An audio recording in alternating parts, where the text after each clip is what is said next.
All right. Just going to put this up a bit, I guess, so we can follow along with Michigan practice. Here we go, eventually. Right. All right. So we can take a look at practice leaderboard here. And yeah, we have that. Just gonna post the link in a few places.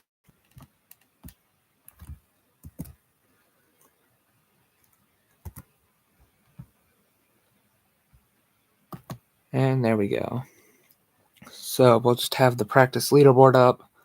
And if I see a few people pop in here, we will just start talking about the lots of news that there is in the past few days for NASCAR and ARCA and all the other racing. And there we go. We got baloney. Now I can't.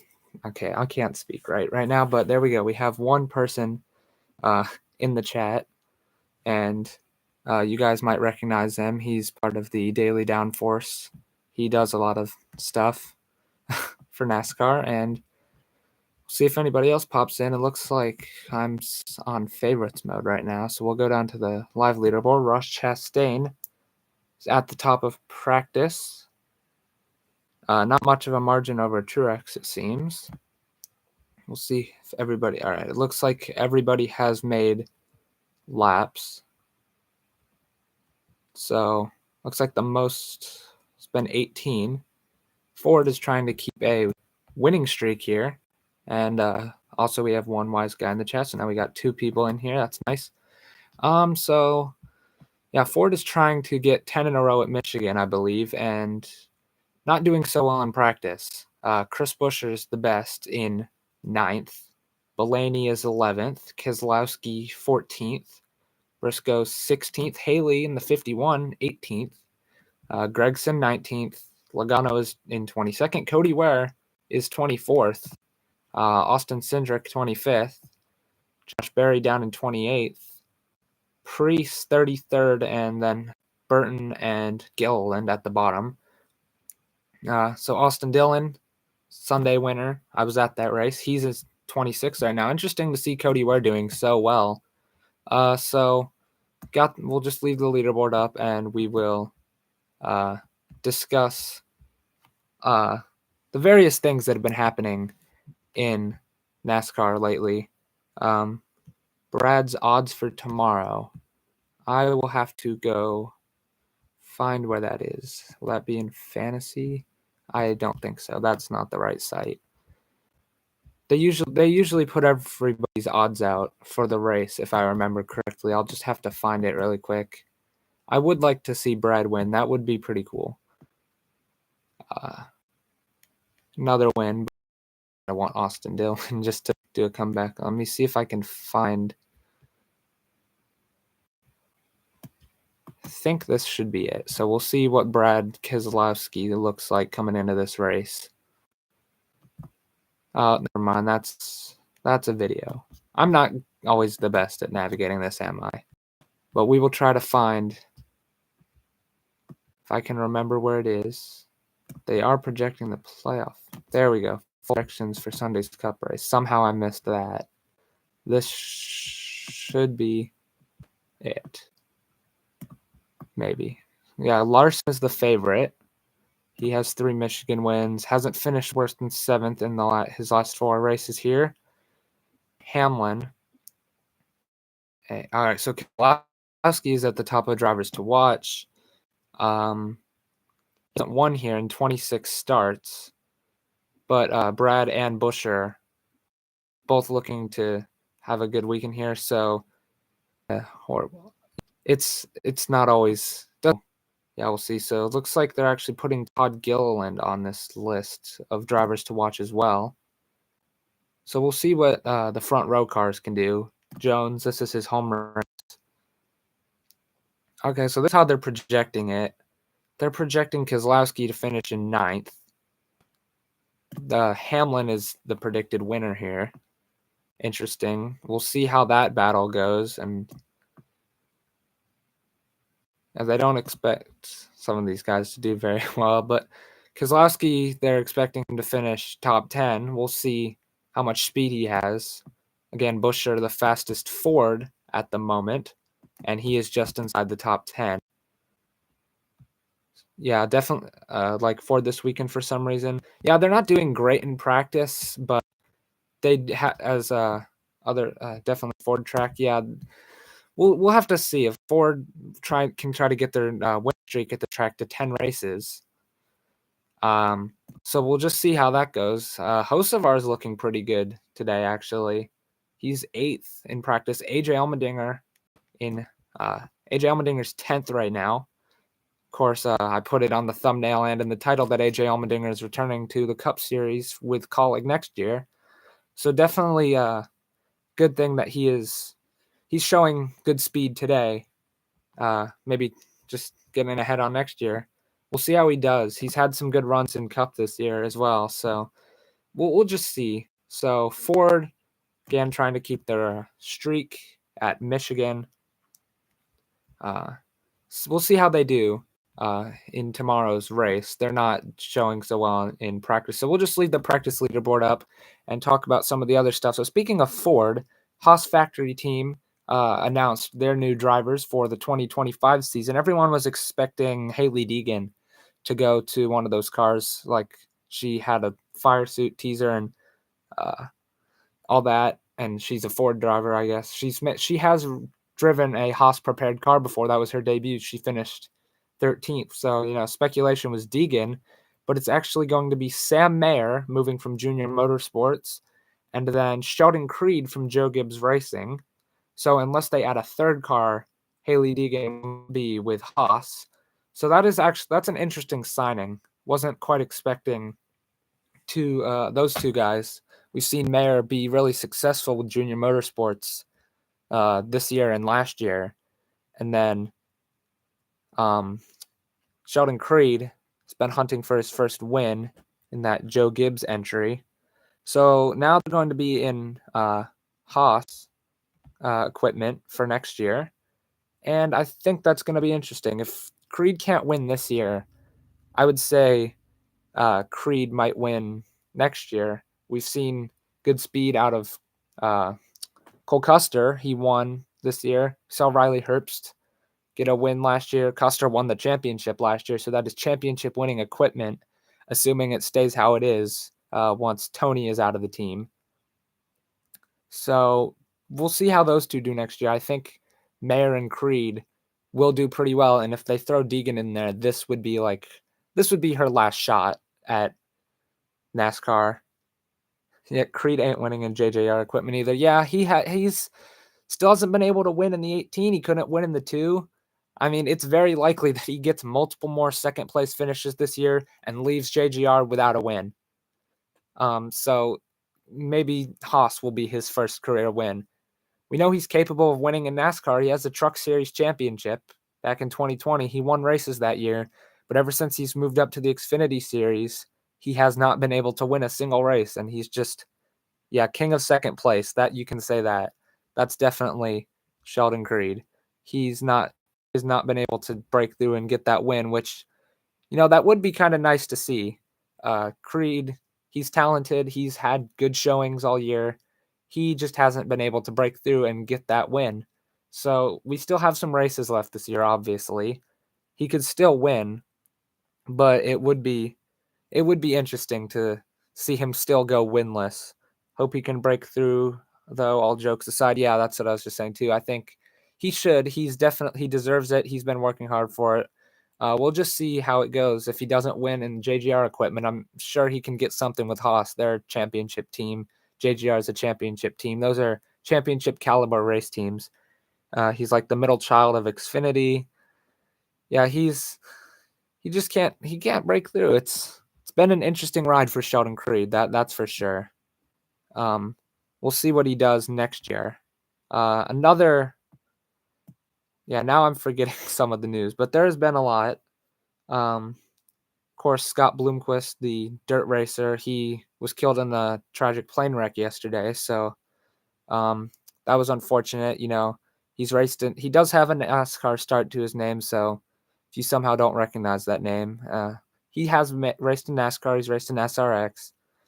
An unfortunate passing, especially for the dirt community. He's a legend in the dirt world. So that wasn't the happiest headline to read, but there have been some other more positive headlines. I like Creed, just not a fan of how he tears down the equipment. Sometimes it's you. Yeah, that's how Creed is. It's not always everyone else's fault. He just can't quite break through and get that win. What were some of the other things I was going to talk about? Go back through the chat. Oh yeah, the whole deal with Kroger, that one is interesting. Kroger is basically the life of JTG Doherty, and it's basically confirmed that they're going to be moving over to RFK Racing 2025. I think the original rumor was Joe Gibbs Racing, but it seems it's going to be RFK. So I don't know what they're going to end up doing with JTG. And it looks like practice ended. I wasn't really paying attention to that. So that would mean Ross Chastain tops the practice leaderboards. So he's definitely one to watch. I heard it's a done deal for RFK. Yeah, then we'll see what happens with JTG then. They don't have a whole ton of other sponsors on that team. I saw in the server that maybe JTG just becomes a third RFK team. I guess I can see that happening, of course. But we'll see. Maybe they'll pick up some other funding. It'll be interesting for Stenhouse. He's been with that team for a while. We'll see what happens. If that team ends up shutting down or something, where would he go? That might be a story to follow as silly season progresses. Another thing that was going around lately is the Max Verstappen versus Kyle Larson debate. Of course, Kyle Larson saying that he beat Max Verstappen in most disciplines of racing. JTG married to Stenhouse, signed him long term. Yeah, they've been with him a while. He did get that Daytona 500 win, which actually came on my birthday. That was fun to see. Stenhouse, a guy who doesn't win all too often, ended up winning the Daytona 500, and it was on my birthday last year. So, yeah, he snuck into the playoffs with that one. They have had their occasional successes here and there. JTG had some good runs with Bobby Labonte back in the day. They got a win with AJ Allmendinger 10 years ago. So let's hope we don't lose that team. They've been with Kroger forever. They've been with Stenhouse for years. That's just a team that's been in the sport for a while, and it would be unfortunate to see them go. But yeah, back to Larson Verstappen. I saw that on Eric Eastup's channel yesterday. Larson saying that he could beat Max Verstappen in most disciplines of racing. Of course, probably not open wheel. I mean, maybe Max and Kyle in an IndyCar race together would be interesting, because Larson was pretty good in the Indy 500, but dirt cars, a cup car, Kyle Larson would probably win. I can agree with that. Max is used to those open wheel F1 cars, and I don't know. It would be interesting to see Larson and Verstappen go head to head in some way or another. Maybe somehow getting Verstappen in like an extra cup car. I doubt that would ever happen, but on like the very, very low chance it did, that would be fun to watch. But unfortunately, I don't think Project 91 is really a thing anymore now that I think it was Zane Smith or somebody's taking the 91 car over. So we won't be seeing Project 91 as far as I'm aware, which is kind of sad. That was a fun concept. I like seeing, Kimi Räikkönen make those starts. I have the diecast of his first one, although I do like the 2023 one better. So we'll just see how that goes. That was an interesting debate. So Larson thinks he can beat Verstappen. That's probably true in most scenarios.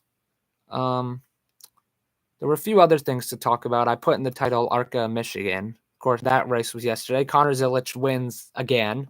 He's obviously talent. That's why he's getting that Xfinity seat. So Connor Zilisch, his worst finish in the ARCA Menard Series is second place, and that was in his debut at Watkins Glen, where Jesse Love stole the win out of the final corner. every other start he's made in the ARCA Menard series, he's won. So he's obviously a very talented race car driver, and we'll have to see what he does in the junior motorsports equipment in 2025 in that 88 car, I believe it is. Other things that happened in that race yesterday. Just nobody crashed out. It was a pretty clean race, hoping for a clean Xfinity and Cup race, not too chaotic. We've seen some crazy stuff happen at Michigan in the past. There's the infamous 2009 fuel race that I just watched a video about a day or two ago. And then, even I think it was last year, we had that big crash when Yaley stayed out in the front. Lots of things could happen. We'll just see what happens. But the ARCA race was pretty clean. Zilich won. There were some other fast cars. Overall, a solid race. We're going into spring. Rumors are true of Zane to Front Row Motorsports. Zilich has forced Smith out. Yeah, okay. Zane Smith to Front Row Motorsports. Going back to Front Row, actually, because, of course, that's where he was so good in trucks. That would actually be a pretty interesting move. He hasn't been very good in the 71, although the last few weeks he has had some solid runs, second to Kyle Larson. He had a pretty solid run at Chicago. He's had some good runs here and there, but for a while he was pretty bad. He was not the greatest Cup driver. He's talented. His equipment just hasn't been getting him quite to where he probably wants to be. And he's not been the most impressive. Front Row, I think, would be slightly better equipment. We've seen McDowell grab a few wins, has been decent last few weeks. Yeah, he definitely has. We've seen McDowell, Reagan win in Front Row equipment. McDowell most recently last year at the Indianapolis Road Course.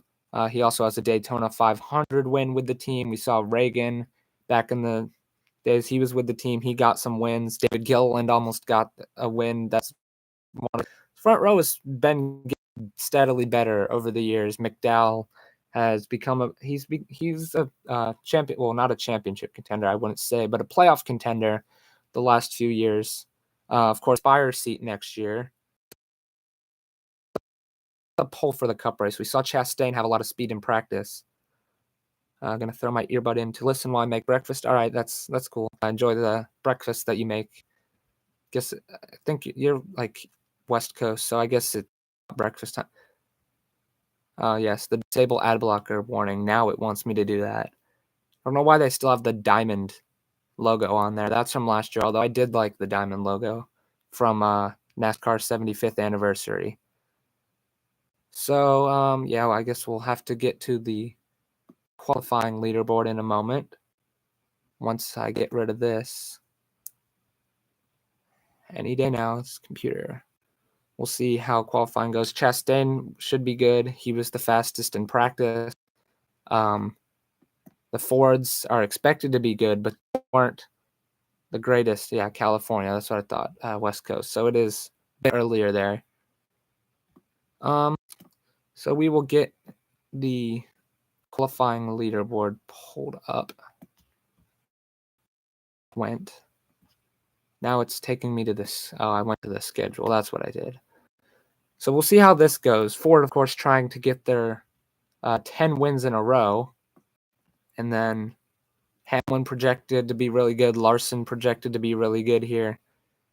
And then it would just be kind of fun if Austin Dillon ended up winning or Kyle Busch ends up winning, still gets an RCR to the playoffs. Would be quite amusing if Austin and Kyle managed to just win in these next few races, both get into the playoffs. Kyle has to win. And I think it will be actually kind of surprising, or at least compared to the expectations coming into the year, for Kyle Busch, the two-time Cup champion, to end up missing the playoffs.